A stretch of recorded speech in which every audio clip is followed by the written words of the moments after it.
remember Rob Rodriguez saying that last year, as far as opposing offensive lines, I know you had the 4-game season, but he said Oregon State was really the most challenging one, really gave you a lot of fits. What do you remember from that game, and what are you seeing on film this year that's maybe different and the same?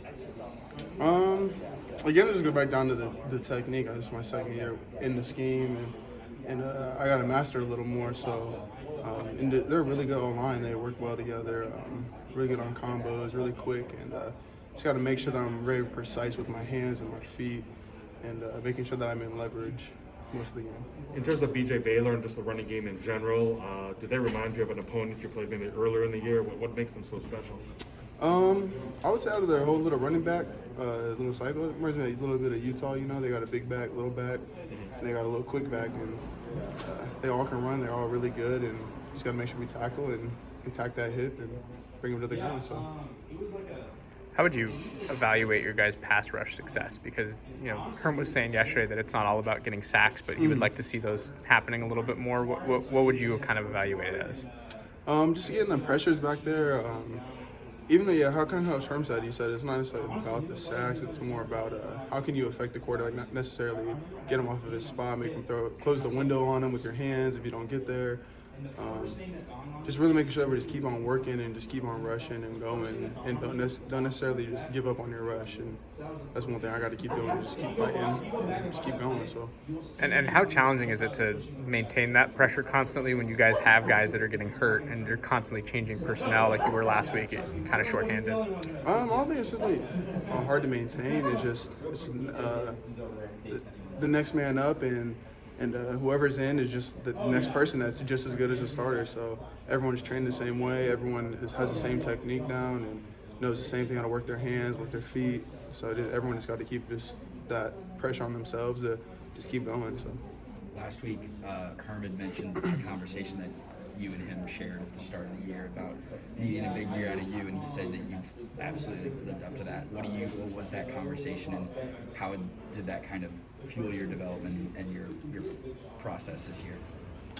Just it gives me an opportunity to help this team out and be a good teammate to some of the D-line and the linebackers and the whole group, and it also gives me an opportunity to change my wife's life and my family's life, and just have a great opportunity to live a free life and just do what we love. So. What did he say? Was there anything in particular that you needed to change, attitude-wise, practice-wise, habits, or anything that maybe you changed to have so much success? Just be a leader more.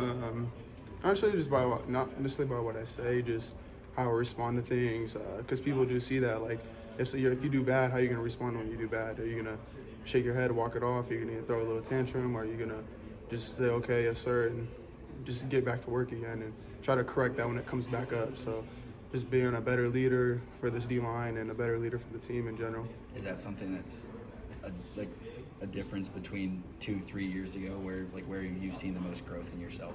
Yeah, just maturing as a player, just understanding that my time has come, and I have that pressure on my shoulders, and that even though it's pressuring, just to continue just to grind it out and just know that there's other people that I can affect, not necessarily directly, but just by telling them, but just being there every day and just trying to just do the best, just be the best I can, and that's all they ask from me. So. We talk about guys being in and out of the lineup. Obviously, Omar playing near you for the last couple of games. Can you talk about his development? What have you seen from him, like from all the way back in fall camp until now? He's just Omar. He's quick. He's strong. He's physical, and he brings all those elements that certain people in the D line don't have. And he's a phenomenal. I love playing next to him, and just brings that energy that people need at times. So. Do you think it's really crucial for a young player like him to really listen and take notes of the leadership that you're providing for that group?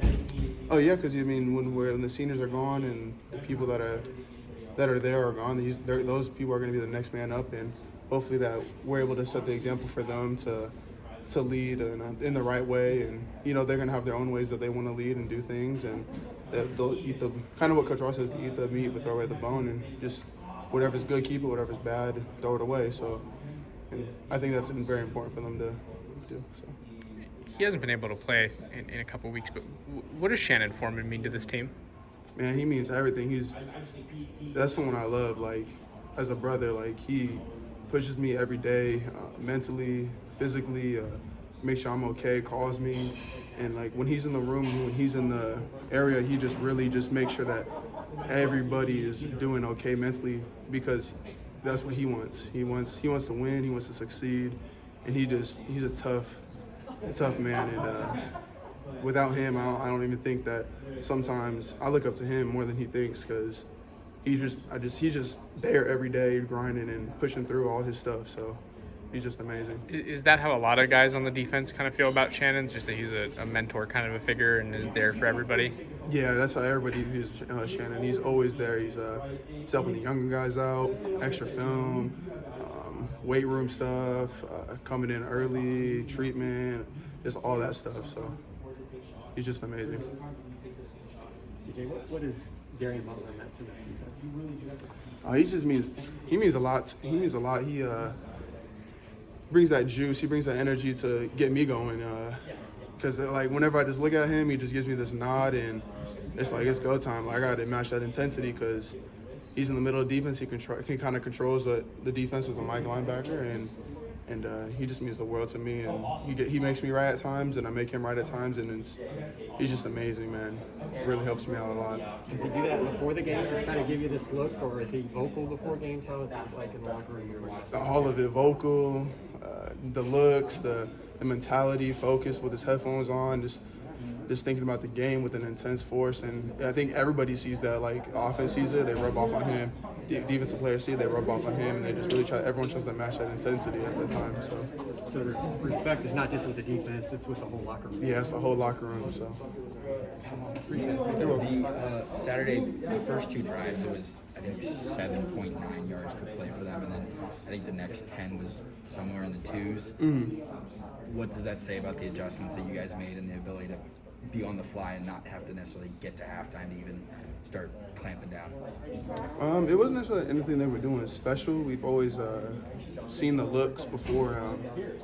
We know we just toughened up, and when it come to adversity hit again, we just said, you know what, we're gonna fight this, and we just started doing everything that we were trained to do, and we went back home and with our feet in our hands, linebackers flowing over the top, coming downhill, DBs covering, and it just did what we had to do. I mean, there's not really much more to say about that. And then playing in the sloppy weather conditions, I know everybody makes a big deal out of it for the offense, but in terms of defensively, do you kind of enjoy playing in that muck and in the trenches? Yeah, I like that, because you get dirty, a little muddy. I don't know. I just love it. It's a good environment to be in, because like kind of Coach AP said and Coach Rod, like, you make the money up and when you go up north. So I mean, it rains up there, it snows up there, and who's gonna come and hold their ground, or who's gonna fold? So, and I think we just held our ground at that point. So. All right.